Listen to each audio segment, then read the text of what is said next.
I don't know that they hide behind religion, because I said this on this show once before. Jesus would be the Grand Marshal at the Pride Parade. Bro, what?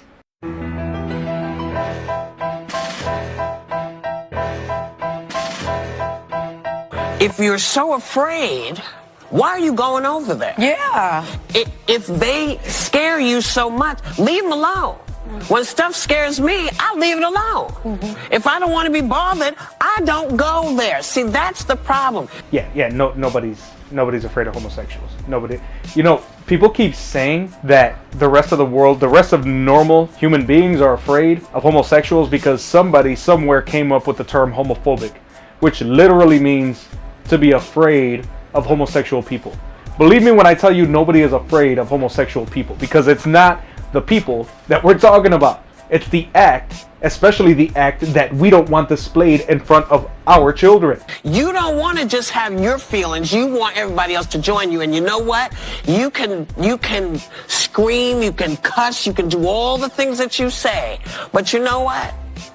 Gay people are here. They're not going anywhere. There is nothing you can do. Yeah, except the ones that are constantly screaming and stomping and throwing tantrums are progressives, not us. So, yeah. You know, you can yell and scream, but, you know, as the Lord, as everybody was talking about, you know, made in God's image. Yep. Made in God's image. Homosexuals have been talked about since the beginning. Anybody who's actually read the scripture knows that nothing about Christianity or its history has ever tried to hide the sin of homosexuality. Sodom and Gomorrah was destroyed because they were performing acts that are extremely similar and even identical in many ways to the way that Western civilization has evolved to date. Hello. There are no but except for. There's none of that. No.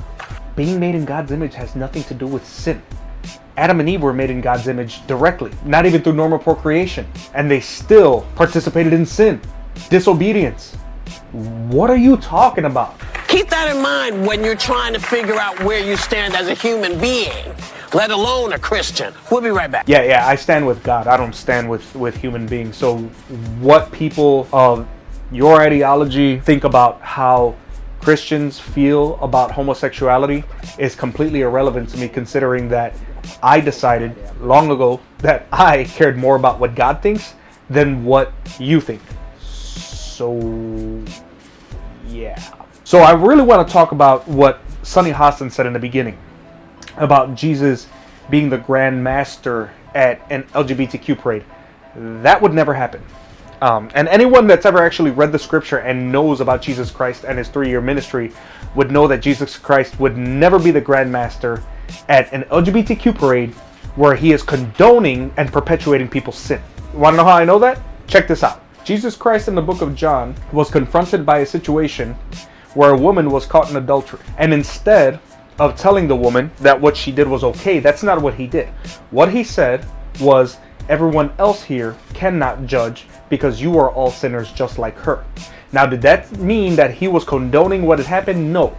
His words to her were, go forward and sin no more. Which means that what was important to Jesus Christ was living a repentant lifestyle, because he knew of the sacrifice that he was about to make for all of humankind. At what point does that translate to Jesus condoning sin?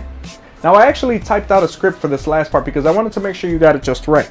Just to reiterate the point that I already made. Now, Jesus was constantly accused of collaborating with sinners, right?